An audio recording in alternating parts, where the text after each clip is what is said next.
یہ بھی ممکن تھا کہ قاتل صرف ایک شخص ہو، وہ نہایت خاموشی سے اندر داخل ہوا ہو اور چودھری کا کام تمام کر گیا ہو۔ بہرحال اصل حقیقت حال اس وقت سامنے آ سکتی تھی جب جورا اپنا بیان دیتا، مگر اس کا کہیں پتہ نہیں تھا۔ یہ بات تو میں ہرگز ماننے کو تیار نہیں تھا کہ اس قتل میں اس کا ہاتھ ہے۔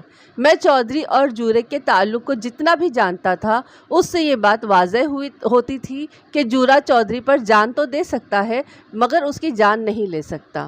وہ اس کا بے دام کا غلام تھا۔ پھر یہی بات ذہن میں آتی تھی کہ چودھری کو قتل کرنے والوں نے اسے بھی جان سے مار دیا ہوگا یا پھر اغوا کر لیا ہوگا۔ چودھری کی لاش پوسٹ مارٹم کے لیے بھجوانے کے بعد میں نے اس کی دونوں بیویوں سے علیحدہ بیانات لیے۔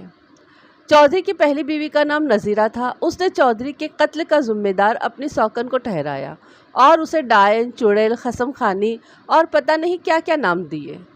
اس کے طویل بیان سے مجھے جو کہانی معلوم ہوئی وہ کچھ یوں تھی۔ کوئی 2.5 سال پہلے چودھری حیات سخت بیمار ہوا۔ اسے شہر کے اسپتال میں داخل کرانا پڑا، جہاں وہ کوئی 4 مہینے رہا۔ اس کے پتے میں درد تھا۔ علاج معالجے سے یہ درد تو دور ہو گیا، لیکن ایک دوسرا درد اسے چمٹ گیا۔ ایک نرس چودھری کے دل کو بھا گئی۔ اس کا نام ریحانہ تھا۔ 4 مہینوں میں نوبت یہاں تک پہنچ گئی کہ چودھری حیات نے اسے بیوی بنانے کا فیصلہ کر لیا۔ چودھری حیات کی عمر 40 کے لگ بھگ تھی۔ لمبے تڑنگے مضبوط جسم کا مالک تھا۔ شکل بھی اچھی تھی۔ اسے دیکھ کر اندازہ لگایا جا سکتا تھا کہ جوانی میں بڑا پرکشش رہا ہوگا۔ جو ہی وہ اسپتال سے فارغ ہو کر گاؤں پہنچا، اس نے پہلی بیوی کو اپنی دوسری شادی کے لیے رام کرنا شروع کر دیا۔ سمجھانے والوں نے اسے سمجھایا بھی کہ تیری اولاد جوان ہو رہی ہے، اس عمر میں یہ کام نہ کر، مگر اس کے سر پر عشق کا بھوت بری طرح سوار ہو گیا تھا۔ وہ دوسری بیوی لا کر ہی رہا۔ ریحانہ دلہن بن کر چودھری کی حویلی میں اتر آئی اور اسی روز نذیرہ اپنے لڑکوں کو لے کر بھائی کے گھر چلی گئی۔ اس کے بڑے لڑکے کی عمر 17-18 سال تھی، لیکن وہ ذرا سائی لوگ تھا۔ دوسرے لڑکے ابھی چھوٹے تھے۔ نذیرہ کے بھائیوں نے بہن اور بھانجوں کی کفالت شروع کر دی۔ دوسری طرف ریحانہ حویلی کی مالکن بن بیٹھی۔ چودھری کے عیش کا زمانہ جلد ہی گزر گیا۔ 1.5 سال میں اس کا جی ریحانہ سے بھر گیا اور میاں بیوی میں ان بن رہنے لگی۔ وہ کئی بار حیات محمد سے ناراض ہو کر میکے جا چکی تھی۔ نذیرہ نے اپنے بیان میں خیال ظاہر کیا کہ شہر میں ریحانہ کا کوئی یارانہ ہے اور اس نے اپنے یار کے ساتھ مل کر چودھری کو قتل کر دیا ہے۔ نذیرہ کے بعد میں نے ریحانہ کا بیان لیا۔ وہ 20-22 سال کی پختہ ذہن کی لڑکی تھی۔ رنگ ذرا سانولا تھا مگر نقش خاصے تیکھے تھے۔ اس میں کشش پائی جاتی تھی۔ اپنے بیان میں اس نے جو کچھ بتایا اس کا لباب یہ ہے: اسپتال میں مجھے چودھری ایک دکھی اور لاچار شخص لگا، جس کی بیوی بچوں کو اس کی بالکل پرواہ نہیں تھی۔ وہ 2-3 ہفتوں میں ایک بار اس سے ملنے آتے تھے اور جب آتے تھے تو اس سے لڑتے جھگڑتے تھے۔ اس کی بیوی تو ہر وقت چیختی ہی رہتی تھی۔ چودھری کو میری طرف سے ہمدردی ملی تو وہ مجھے اور نظر سے دیکھنے لگا۔ آخر ایک روز اس نے کہا کہ وہ مجھ سے شادی کرنا چاہتا ہے۔ میں نے صاف انکار کر دیا۔ اس نے کہا کہ میں زندہ نہیں رہوں گا، اس اسپتال سے میری لاش جائے گی۔ میں انکار کرتی رہی اور اس کا اصرار بڑھتا رہا۔ اس نے خود ہی میرے والدین کا پتہ چلایا اور ان سے بات کی۔ آخر وہ اپنے مقصد میں کامیاب رہا اور مجھے بیاہ کر یہاں لے آیا۔ شادی کے بعد میں نے دل و جان سے اسے اپنا شوہر تسلیم کیا اور ہر طرح سے اس کی خدمت کی۔ میں نے بڑی کوشش کی کہ نذیرہ اور اس کے بچوں کا دل بھی میری طرف سے صاف ہو جائے، لیکن کامیابی نہیں ہوئی۔ وقت گزرنے کے ساتھ ساتھ حالات اور بگڑتے گئے۔ اب تو یہ حالت تھی کہ نذیرہ کے بھائی چودھری کے خون کے پیاسے تھے۔ طلاق لینے کے لیے انہوں نے کورٹ میں کیس بھی کر رکھا ہے۔ کوئی 2 مہینے ہوئے جب چودھری ٹانگے پر شہر جا رہا تھا، نذیرہ کے بھائیوں نے اس کا راستہ روک کر جان سے مارنے کی دھمکیاں دی تھیں۔ آپ گاؤں کے لوگوں سے اس بات کی تصدیق کرا سکتے ہیں۔ ریحانہ کی باتوں نے میرے شبہات کا رخ نذیرہ کے بھائیوں کی طرف موڑ دیا۔ اس بات کا تو مجھے پہلے سے ہی علم تھا کہ چودھری اور اس کے سالوں کے درمیان انبن ہے، مگر یہ معلوم نہیں تھا کہ یہ انبن جان سے مار دینے کی دھمکیوں تک پہنچ چکی ہے۔ ریحانہ کے بیان کے بعد میں نے نذیرہ کے بھائیوں کو تھانے بلوایا۔ وہ بھی اسی گاؤں کے کھاتے پیتے زمیندار تھے۔ ان کی تعداد 4 تھی اور چاروں ایک سے بڑھ کر ایک جوان اور خودسر تھے۔ بڑا بھائی شیرا 40 کے پیٹھے میں تھا اور تھوڑا سا سمجھدار بھی تھا۔ اس نے کہا: تھانے دار جی، میں اکیلے میں تم سے کچھ بات کہنا چاہتا ہوں۔ میں اسے ساتھ لے کر دوسرے کمرے میں چلا آیا۔ میرا خیال تھا کہ شاید اسے اپنے بھائیوں کے خلاف کوئی بات کرنی ہے، لیکن ایسی بات نہیں تھی۔ اس نے مجھ پر ایک اور ہی راز کھولا۔ کہنے لگا، تھانے دار جی، کہنے کو تو چودھری حیات ہماری بہن کا خاوند تھا، لیکن وہ شیطان سے کم نہیں تھا۔ اب اس کی کون کون سی برائی میں آپ کے سامنے بیان کروں؟ کیچڑ میں پاؤں مارے تو اپنے پر ہی چھینٹے پڑتے ہیں۔ ویسے بھی مرنے والے کی برائی نہیں کرنی چاہیے، مگر ایک بات میں آپ کو ضرور بتانا چاہتا ہوں۔ چودھری نے اپنے گھر میں ایک لڑکا رکھا ہوا ہے۔ 14-15 سال کی عمر تھی، کسی اچھے خاندان کا لگتا تھا۔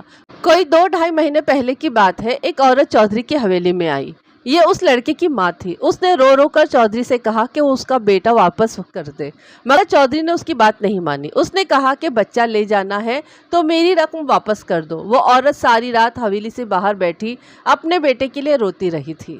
صبح وہ چودھری کو بددعائیں دیتے ہوئے واپس چلی گئی تھی۔ میرا دل کہتا ہے کہ ہو نہ ہو یہ اسی لڑکے کا معاملہ ہے۔ ہو سکتا ہے لڑکے کے وارثوں نے چودھری کو ٹھکانے لگا دیا ہو۔ میں نے نذیرہ کے بھائی بشیرے کی ساری بات غور سے سنی۔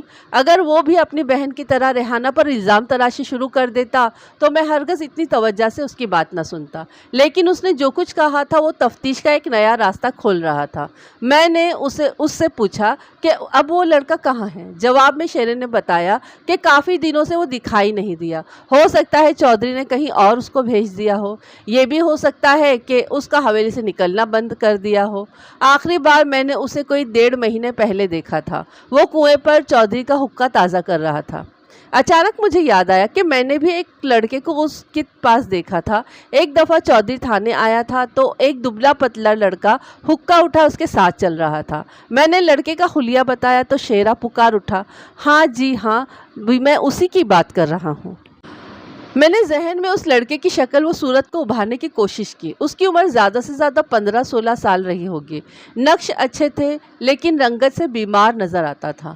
میں نے لڑکے کے بارے میں مزید معلومات حاصل کرنے کے لیے فوراً حویلی کے ایک عمر رسیدہ ملازم برکت کو تھانے میں بلایا۔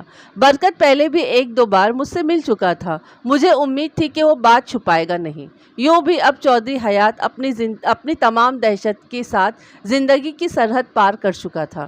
برکت نے تصدیق کی کہ مٹھو نامی ایک لڑکا 5-6 ہفتے پہلے تک حویلی میں موجود تھا۔ تفصیل بتاتے ہوئے برکت نے کہا، جناب عالی، اس لڑکے کو چودھری صاحب نے نہر پار کے گاؤں کنڈلی سے منگوایا تھا۔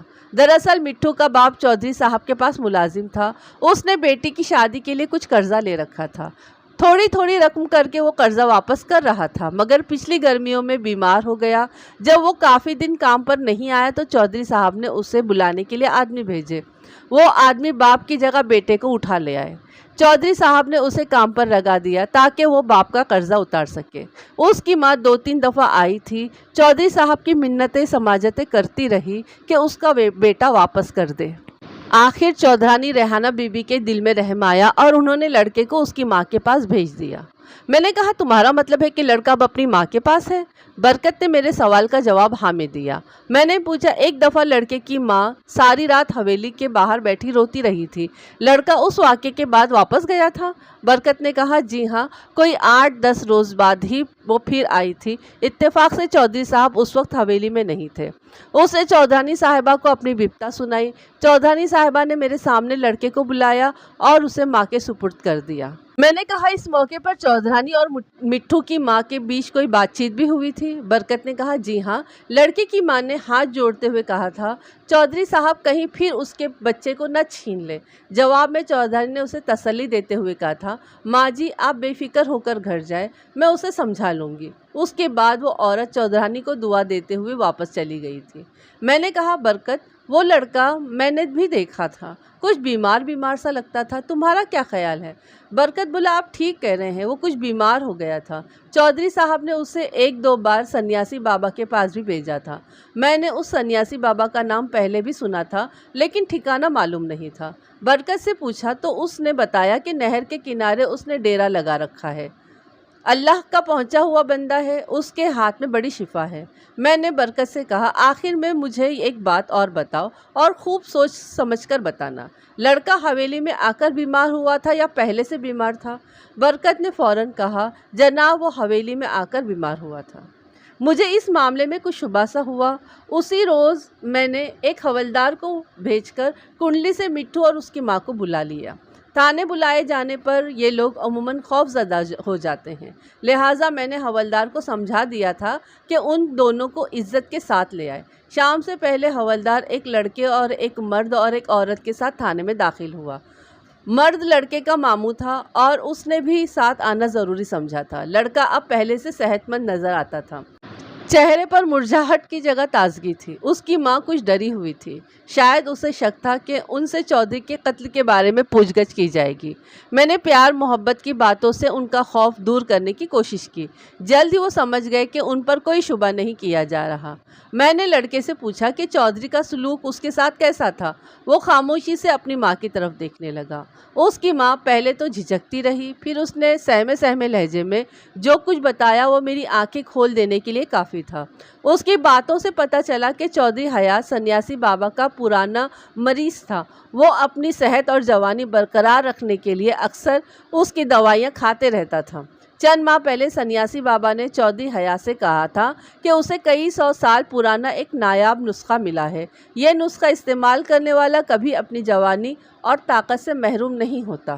اس نے چودھری کو بتایا کہ یہ نسخہ تیار کرنے کے لیے بہت سی دوسری قیمتی چیزوں کے علاوہ انسانی خون کی بھی ضرورت ہے، مگر یہ خون کسی صحت مند اور نوعمر لڑکے کا ہونا چاہیے۔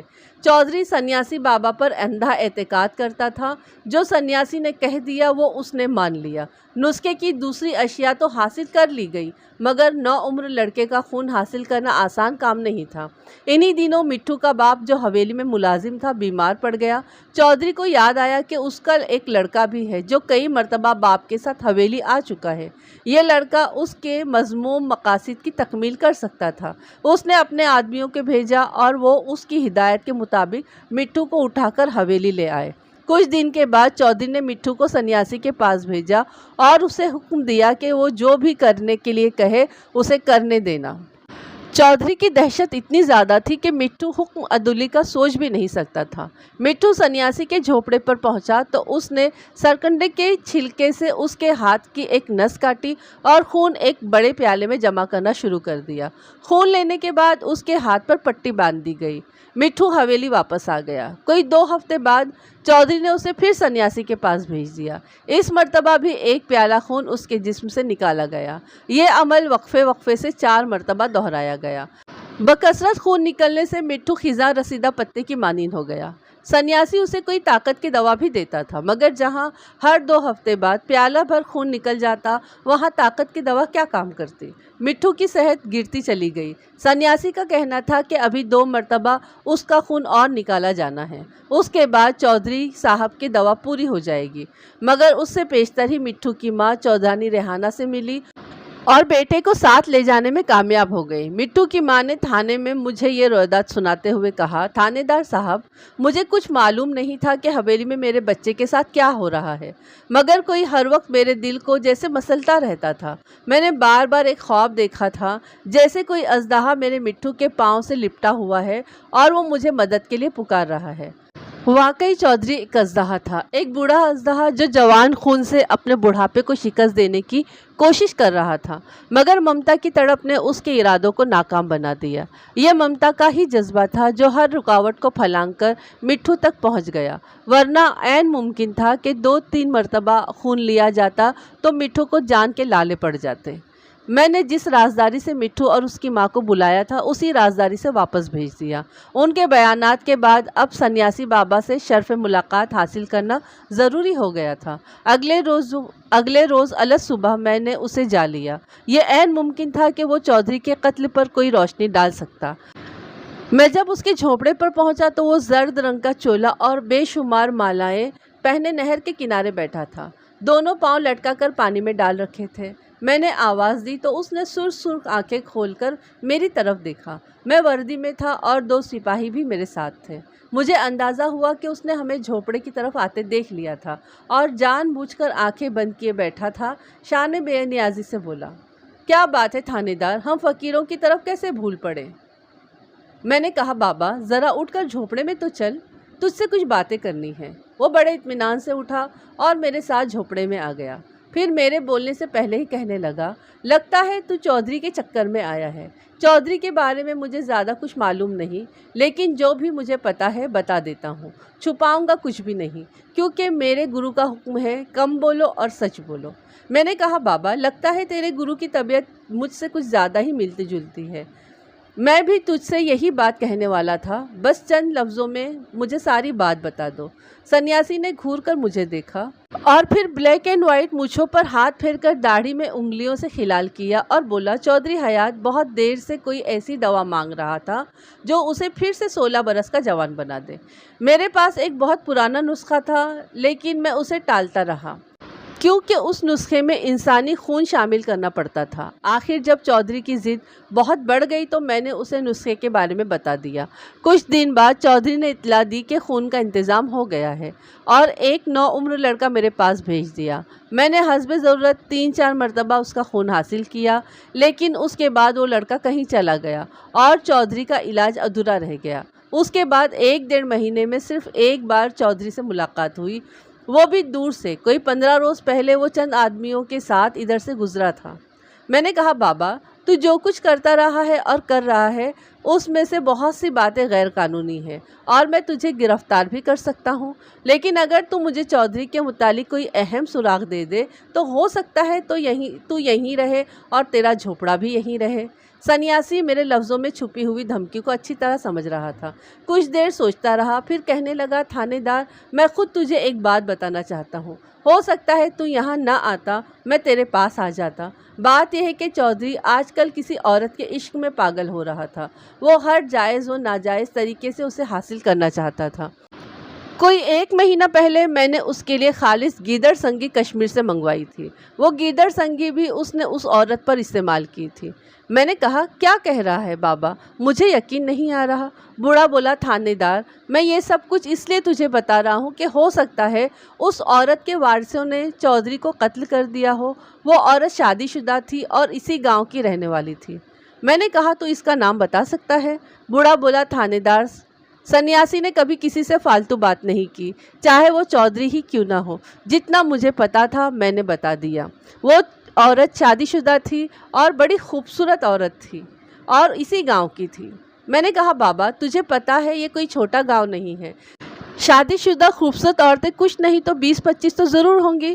جہاں تک مجھے معلوم ہے ان دنوں ایسی کوئی بات نہیں اڑی کہ چودھری کا کسی عورت سے چکر ہے۔ کسی نشانی کے بغیر میں اس عورت تک کیسے پہنچ سکتا ہوں؟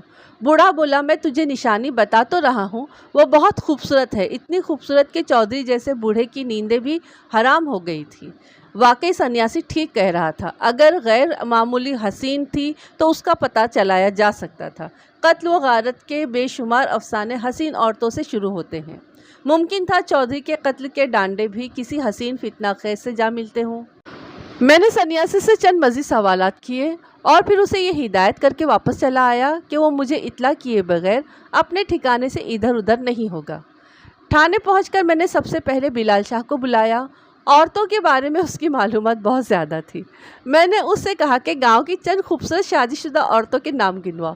وہ حیرت سے میری طرف دیکھنے لگا۔ خان صاحب خیریت تو ہے؟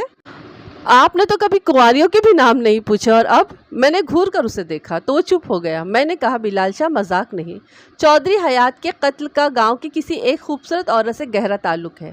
وہ کہنے لگا، خان صاحب میرا تو خیال ہے کہ 2 بیویوں میں شوہر حرام ہوا ہے، جیسے 2 مولویوں میں مرغی حرام ہوتی ہے، اور کل تک آپ کا بھی یہی خیال تھا۔ میں نے غصے سے کہا، میں کل کی نہیں آج کی بات کر رہا ہوں اور آج جو میں پوچھ رہا ہوں اس کا جواب دو۔ معاملے کی سنجیدگی کو محسوس کر کے بلال شاہ سوچ میں ڈوب گیا، پھر کہنے لگا، جناب ایک تو شہناز ہے، لالو کمہار کی بیوی، کافی خوبصورت ہے، دوسری کا نام رشیدہ ہے، نہر پار کے گاؤں سے بیاہ کر آئی ہے، ڈوگروں کی بہو ہے، اور تیسری رضیہ ہے، اپنے حوالدار زامین کی بیوی، پتہ نہیں خوبصورت ہے یا نہیں لیکن مجھے اچھی لگتی ہے۔ اتنا کہہ کر بلال شاہ گھبرا کر ادھر ادھر دیکھنے لگا کہ کہیں زامین علی تو نہیں سن رہا۔ میں نے کہا، بلال شاہ لگتا ہے تو ابھی تک مذاق کے موڈ میں ہے۔ کہنے لگا، نہیں خان صاحب میں بالکل سنجیدہ ہوں، میں نے کہا یعنی تجھے واقعی ضامن علی کی بیوی اچھی لگتی ہے؟ نہیں نہیں، وہ بوکھلا کر بولا، میرا مطلب ہے میں آپ کی بات کو سنجیدگی سے لے رہا ہوں۔ میں نے کہا اچھا ٹھیک ہے، آگے بتاؤ۔ وہ گردن کھجا کر بولا، ہاں خان صاحب، یاد آیا، وہ رحمت تیلی کی بیوی بھی بڑی خوبصورت ہے، بلکہ سنا ہے وہ تو کافی خوبصورت ہے۔ سنا ہے سے تمہارا کیا مطلب ہے؟ کیا تم نے اسے دیکھا نہیں؟ جناب، بات دراصل یہ ہے کہ اس کی نئی نئی شادی ہوئی تھی، وہ ابھی گھونگھٹ ہی نکالتی تھی کہ گاؤں سے چلی گئی۔ میں نے تفصیل بتانے کو کہا تو بلال شاہ بولا، جناب یہ سننے والی بات ہے، رحمت کی شادی بہاول پور کے ایک دور دراز گاؤں میں ہوئی تھی۔ رحمت کا ایک بڑا بھائی وہاں اپنے کسی عزیز کے پاس گیا، وہاں اس نے اس لڑکی کو دیکھا، اس کی شادی کسی ادھیڑ عمر مہاجن سے ہو رہی تھی۔ اتنی خوبصورت لڑکی کے متعلق ایسی بات سن کر وہ حیران ہوا، لیکن وجہ بھی اس کی سمجھ میں آ گئی۔ غربت اور بھوک نے اس علاقے کو بری طرح جکڑ رکھا تھا، ہریالی کا نام و نشان نہ تھا، پیاس بجھانے کے لیے میلوں دور سے پانی لانا پڑتا تھا۔ اس گاؤں کے حالات بھی باقی علاقے سے مختلف نہیں تھے، خاص طور پر اس لڑکی کا گھر گاؤں کا غریب ترین گھر شمار ہوتا تھا۔ رحمت کے بھائی نے وہاں کے حالات دیکھے تو فوراً اس لڑکی کا رشتہ رحمت کے لیے مانگ لیا۔ کچھ ہی روز بعد وہ رحمت کی بیوی بن کر اس گاؤں میں آ گئی۔ اس کا نام مہتاب تھا۔ میں نے اس کی شکل تو نہیں دیکھی، لیکن اس کی باتیں سنی ہیں۔ میری بیوی کہہ رہی تھی، بڑی بھولی بھالی اور معصوم سی اور خوبصورت سی لڑکی ہے۔ اس بات پر حیران ہوتی تھی کہ یہاں کے لوگ دن میں 3 مرتبہ روٹی کھاتے ہیں اور پیٹ بھر کر پانی پیتے ہیں۔ وہ جس گاؤں سے آئی ہے وہاں 24 گھنٹوں میں 1 دفعہ روٹی کھائی جاتی ہے، بلکہ کبھی تو 1 دفعہ بھی نہیں ملتی۔ میری بیوی کہہ رہی تھی کہ ہمارے گاؤں میں اس جیسی ایک لڑکی بھی نہیں ہے، اندھیرے میں جائے تو روشنی ہو جاتی ہے۔ میں نے کہا لیکن وہ گئی کہاں؟ بلال شاہ بولا، میرا خیال ہے اس کا شوہر اسے لے کر شہر چلا گیا ہے، شاید وہ وہاں اسے کوئی کام مل گیا ہو۔ میرا ذہن کسی اور انداز سے سوچ رہا تھا۔ واقعات کی کڑیاں خود بخود آپس میں ملتی ہوئی محسوس ہو رہی تھی۔ ممکن تھا کہ یہ وہی لڑکی ہو جس کی طرف سنیاسی نے اشارہ کیا تھا۔ رنگین مزاج چودھری حیات اس کے عشق میں گرفتار ہو گیا ہو۔ چودھری کی دست برد سے بچنے کے لیے رحمت بیوی کو لے کر روپوش ہو گیا ہو۔ اس چکر کے حوالے سے ریحانہ اور چودھری کی چپل کش بھی سمجھ میں آتی تھی۔ دوسری بیوی کو جب یہ پتہ چلا ہوگا کہ شوہر نامدار تیسری کے چکر میں ہے تو وہ آگ بگولا ہو گئی ہوگی۔ ممکن تھا کہ لڑکے مٹھو اور لڑکی مہتاب کے واقعات آگے پیچھے ہی رونما ہوئے ہوں۔ میں نے یہ باتیں ذہن میں رکھتے ہوئے بلال شاہ سے پوچھا کہ رحمت کا کوئی والد وارث گاؤں میں ہے؟ میرے اس سوال کے جواب میں بلال شاہ نے ہاں میں جواب دیا۔ اس نے بتایا کہ رحمت کا بڑا بھائی اور اس کی بوڑھی ماں گاؤں میں ہی ہیں۔ میں نے ایک حوالدار کو بھیج کر رحمت کے بڑے بھائی شفقت کو تھانے بلا لیا۔ اس کی عمر کوئی 30 سال تھی، پیشانی سے بال اڑے ہوئے تھے، وہ بھیڑ بکریوں کی آڑھت کرتا تھا۔ میں نے اس سے چودھری حیات کے بارے میں بات کی تو ایک دم اس کا رنگ اڑ گیا۔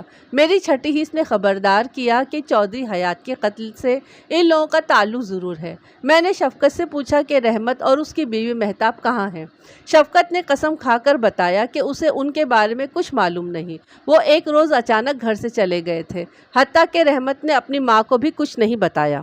میں نے شفقت سے مختلف سوالات کیے اور اس نتیجے پر پہنچا کہ اسے رحمت اور مہتاب کے ٹھکانے کا پتہ نہیں۔ شاید رحمت نے جان بوجھ کر انہیں اپنی روانگی سے بے خبر رکھا تھا۔ ممکن ہے اسے ڈر ہو کہ بعد میں چودھری حیات زبردستی کر کے ان سے سب کچھ پوچھ لے گا۔ بہرحال شفقت کی باتوں سے ایک اندازہ مجھے ہو چکا تھا۔ وہ یہ بات اچھی طرح جانتا تھا کہ چودھری اس کے چھوٹے بھائی کی بیوی پر نظر رکھتا ہے۔ میں نے جب اس سے اس بات کا اعتراف کرانا چاہا تو اس کے چہرے پر خوف کے سائے گہرے ہو گئے۔ میں نے اسے سمجھاتے ہوئے کہا، بھلے مانس، چودھری اب اس دنیا میں نہیں، نہ ہی اس کا کوئی ایسا وارث ہے جو تمہارا گریبان پکڑے گا۔ اب اس سے خوفزدہ ہونے کی کیا ضرورت ہے؟ جو تمہارے دل میں ہے کھل کر زبان پر لے کر آؤ۔ شفقت نے جھجکتے ہوئے کہا، جناب، ہم معمولی لوگ ہیں، مشکل سے بال بچوں کا پیٹ پالتے ہیں، ہم میں اتنی طاقت کہاں کہ وڈیروں اور چودھریوں سے ٹکر لے سکیں۔ حقیقت یہ ہے جناب کہ چودھری حیات میرے بھائی رحمت کی بیوی کو حویلی لے جانا چاہتا تھا۔ میں شفقت کے منہ سے اتنی بڑی بات سن کر حیران رہ گیا۔ شفقت نے تفصیل بتاتے ہوئے کہا، جناب،